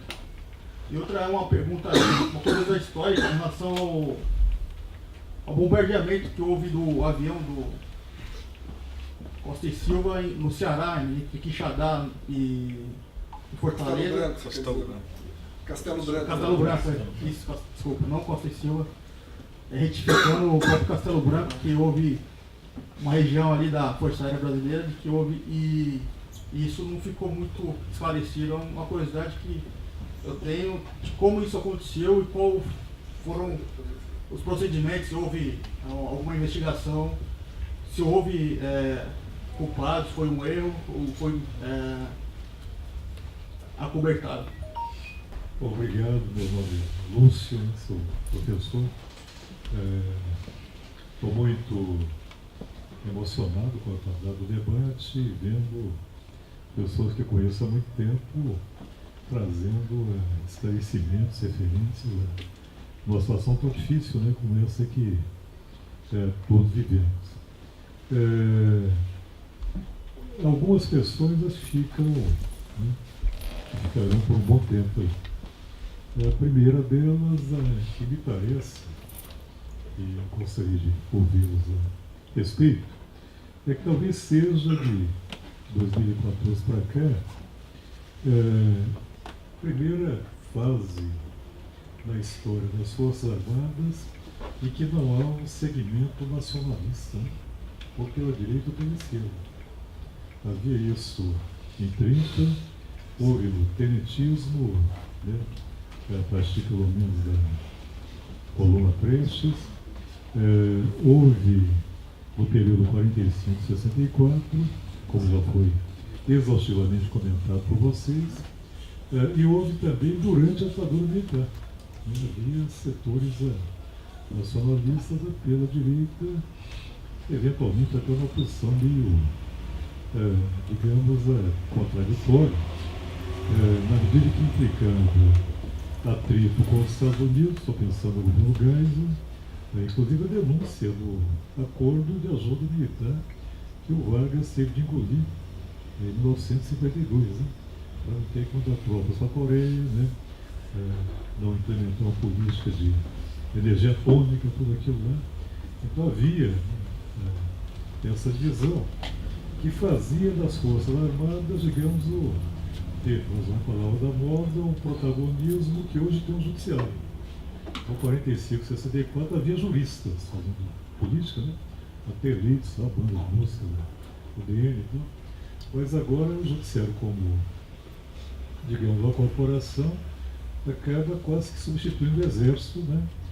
O perigo de tudo isso aí, das duas coisas, protagonismo do judiciário na ação política e a ausência de um segmento nacionalista nas Forças Armadas é que pode gerar uma entropia muito grande. Ou seja, não é sem o custo gigantesco que se manda durante o governo Temer, que é um governo tremendamente impopular, caracterizadamente antinacional, corrupto, né? Mas com um governo desse, você tem intervenção militar no Rio de Janeiro. Quer dizer, isso aí no curto prazo nem gera tanta, digamos assim, tanto aumento da imagem, né? Pelo contrário, as pesquisas sinalizam já um desgaste de uma instituição que sempre foi muito bem cotada, né? Nesse tipo de pesquisa. Então, o judiciário está ladeira abaixo, a direita eleitoralmente está ladeira abaixo, pelo menos até hoje à noite. Ela costuma se unir mais rapidamente do que a esquerda, né? Mas até agora continua também numa situação muito complicada. E fica então aquela interrogação que eu reitero, que é se não há um risco de uma entropia muito grande das Forças Armadas à medida em que, repetindo o que um dos nossos colegas da mesa falou, na medida em que elas entram em confronto contra o chamado crime, elas podem militarizar a questão social de um jeito em que o aumento da miséria, do desemprego, da desnacionalização, isso pode colocar as Forças Armadas explicitamente do lado oposto ao lado do povo. Nesse momento isso aí será percebido. Se for percebido de um modo progressivo, talvez haja emergência de algum setor neonacionalista nas Forças Armadas. A situação dessa muito complicada. Como é que vão se dar os dois segmentos, os três, quatro, pela esquerda, direita, etc. E um problema que não dá nem para especular. Mas o outro risco mais imediato é o risco de fascismo. Uma entropia que leve a uma perda da hierarquia, a pegar tarefas que não são da competência, no duplo sentido do termo, das Forças Armadas, e que acaba levando ao desgaste dela e a substituição dela por outros atores, um dos quais eu acabo de saber que foi tweetado pelo general Vilas-Boas. Quer dizer, não é fácil resolver problemas sociais por esse serviço, né? Ele sempre foi muito prudente em relação a isso. Quer dizer, tomara que essa prudência permaneça por um bom tempo entre aqueles que ocupam posições na cúpula das Forças Armadas. Então é mais um conjunto de considerações para ouvir vocês e externando essa preocupação. Estou um pouco perplexo, já vi com essa perplexidade, aumentou agora, mas, salvo engano, é um momento inédito na história política das Forças Armadas no geral. Em relação à questão do corpo civil militar, eu não vou entrar nisso não, acho que está um debate muito grande, talvez fuja do foco, né, que nós estamos entrando aqui, mas daria um debate bom. Né? Eu só citaria o livro do René Dreyfus, né, uruguaio, filho francês, daquele 1964, A Conquista do Estado, que é praticamente naquela época havia lista telefônica. Né? Todas as empresas e empresários brasileiros participaram, com raríssimas exceções, da preparação e da execução, né? No sentido político do termo, do golpe de 64. Né? E se mantiveram coesos na ditadura durante um período considerável. Isso acontece agora também. A diferença é que, uma vez, havia da ditadura setores voltados para um projeto nacional, gostando ou não dele. Né? E eu não estou vendo isso no momento no setor das Forças Armadas. Se vocês tiverem alguma pista sobre isso aí, ajudem a gente. Em 1967, uma esquadrilha de 4 aviões T-33 da Jato, de oficiais aspirantes fazendo voo de instrução em Fortaleza, estavam retornando para pouso, 4 aviões, o número 4, em voo de formatura, o piloto só olha para o avião líder, ele não olha para os lados. Tem a obrigação de voar focado no avião líder da esquadrilha. A esquadrilha entra no tráfego do aeródromo de Fortaleza e tinha um pequeno avião lá, entrando no tráfego também pelo lado errado. E o número 4 da esquadrilha bate nesse avião. E o avião desaba, né? O aviãozinho desaba, né? É impossível você planejar um atentado que reproduza essas condições. É inviável. O pai do piloto, que foi meu contemporâneo, era mais antigo, Tenente Malan, era um general do exército de prestígio, Malan, amigo do Castelo Branco. Então, a hipótese de que isso tudo foi uma conspiração é a chamada teoria da própria. Não tem cabimento, fundamento. Bem, eu tenho um palpite aqui, eu não sei se o senhor estava presente na hora que eu apresentei a minha exposição inicial, o que falou a respeito de por que os militares não tomam atitude, não têm uma posição mais progressista. Mas eu tinha comentado aqui que houve um diagnóstico de que tinha que acabar com dissidências dentro das Forças Armadas. E um dos sistemas muito bem explorado e bem sucedido foi na formação. Não havia como, eu e o Paulo temos a experiência, porque eu também quase fui atingido nessa época, em 1967, 68, 3 colegas meus da turma de baixo foram denunciados porque tinham ideias comunistas.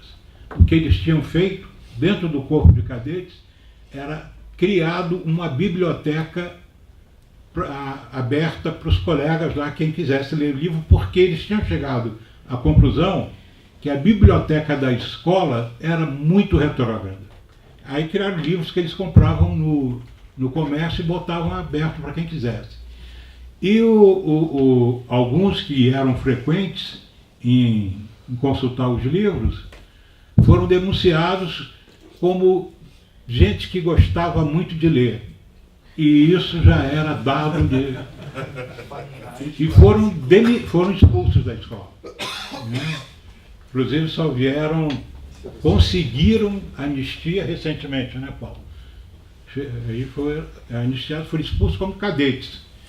Então, eu entendo que a questão da formação foi fundamental em criar esse tipo de geração, essas gerações que vieram depois, com raras exceções, inclusive do meu amigo aqui. Eu acho que ele esconde aqui, mas é oficial do Exército. Não, não sou não. Eu não sou não. Não sou. Ele é, eu não. Então, desculpa, acho que eu cometi uma inscrição. Mas, então, eu acho que foi um processo bem sucedido e que é defendido hoje em dia de forma forte. Eu citei o caso do ministro Jobim, que tentou mexer nisso e não deixaram. Né? Eles sabem que aí provavelmente reside a grande força deles de manter uma oficialidade atrasada, estúpida, boçal, mas cantando a mesma música, o mesmo hino, marchando com o mesmo passo. Tá bom. Paulo? Bom, é bom lembrar que acho que os governos últimos erraram muito e não aprenderam nada com a história. Né? O Suede mesmo falou das várias promoções equivocadas, erradas ao longo dos anos 60. É muito falado de uma delas de 3 coronéis, um deles era nacionalista, atuou no clube militar, enfim, um democrata, e que juntos com 2 outros estavam pleiteando a promoção general, mas aquele que fosse promovido, os demais seriam automaticamente postos na reserva. Um deles era integralista, o outro era um reacionário até a medula, que tinha sido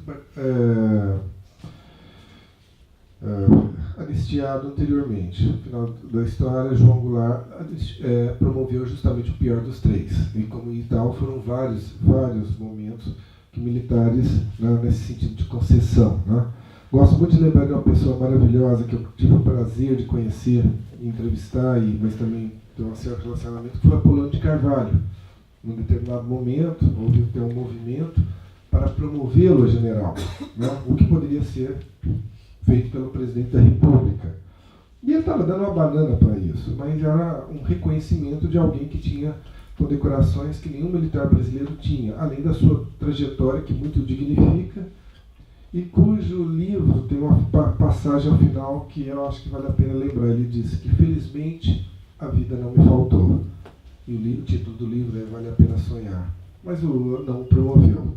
Talvez mostrando um pouco dessas vicissitudes, né? De uma falta de política que a Suzelê bem mostrou. Quando ele recuou com Viegas, foram recuos constantes, um atrás do outro, que mostra justamente a falta de política. Talvez dos poucos parlamentares que sabiam, conheciam, justamente Aldo Ribeiro, pouco genuíno, que depois poderia ter sido ministro da Defesa, mas preferiu ser candidato ao governo. Tá? Então, quer dizer, mesmo entre parlamentares, poucos deles você pode dizer que conhecem de fato Forças Armadas. Quanto ao golpe de 64, os atores externos foi uma falha na exposição, mas nunca são desconsiderados, é bom sempre lembrar. Eu faço desse argumento com o questionamento do Lúcio, o livro do Dreyfus, é um livro excepcional, mas eu também gostaria, muitas vezes nós valorizamos também muitos atores externos em detrimento dos atores internos. Alguns podem chamar isso de teoria da conspiração, que não é longe de qualquer análise do Lúcio e, sinceramente, da sua, mas muitas vezes de balizar, né, enquanto as causas, né, do golpe somente, né, a um agente externo e o seu apoio. Eles já vinham apoiando sucessivamente na história do Brasil, inclusive recentemente, né, está dando aí uma certa margem de especulação, né, a visita, né, aos funcionários americanos e dos militares. Esse é um aspecto, mas eu gostaria de sempre lembrar, eu acho que o golpe foi pensado no Brasil, por brasileiros, por uma elite política que é retrógrada, conservadora, reacionária, né? Enfim, eu acho que vamos buscar os apoios. 64 traz muito esses aspectos, né? Teve a Operação Brother Sun, muito bem, eu acho que a Operação Brother Sun era uma operação de apoio, ela não trazia soldados. Há uma certa leitura, inclusive do Instituto João Goulart, que tenta justificar a não resistência ao golpe, dizendo que o Brasil iria se transformar em 2 Coreias. Eu acho isso um absurdo, sabe? Imaginar uma linha, um paralelo 38, do sul ao nordeste, né? Mas, se você pega toda a bibliografia, ou pelo menos a maior parte dos depoimentos dos militares, inclusive disponíveis no CPDOC, todos eles, o mais otimista, previa 1 mês de luta. Alguns, 1 ano. Quer dizer, havia uma possibilidade concreta de resistência e havia, dentro daquilo que eles entendiam, um conflito que se estenderia por vários meses, né? E aí a Operação Brother Sun, né, implicaria, primeiro, o reconhecimento do estado de beligerância a partir de Minas Gerais e o apoio dessa frota que acabou voltando a partir do momento que a situação se definiu. Então eu tenho um certo cuidado nisso, embora é importante reconhecer, e os trabalhos do Carlos Fico recentemente mostram um pouco isso. Quanto ao segmento nacionalista, Lúcio, e o risco que você falou, ele existe o tempo todo, em vários momentos. É bom lembrar que de 61 a 64 houve uma mudança de situação, pelo menos em parte, né? Com os mesmos militares ou algo muito próximo. E não há nada que autorize dizer que isso não possa acontecer agora. É bom lembrar que a intervenção militar no Rio de Janeiro foi uma intervenção que os militares não queriam fazer. Deixaram isso muito claro em vários momentos. Como também a decretação do estado de emergência em Brasília, foi deixado muito claro pelo general Vilas que não havia necessidade, enfim, e tanto é que mudou-se no dia seguinte. Acho que o general Vilas tem que se entender um pouco a posição dele, né? Afinal, ele tem que falar para a tropa também. Ele tem que falar para um público interno que está sofrendo os reflexos ou tendo reflexo de tudo que está acontecendo. E, eventualmente, ele pode falar mais duro, mais ou menos, mas aí depende muito de como nós interpretamos.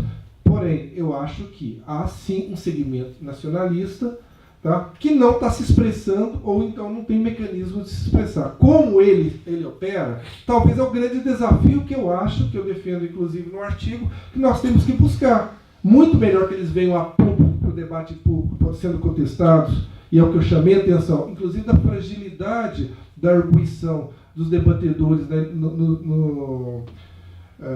no debate presidencial, que poderiam ter colocado, e não estão fazendo.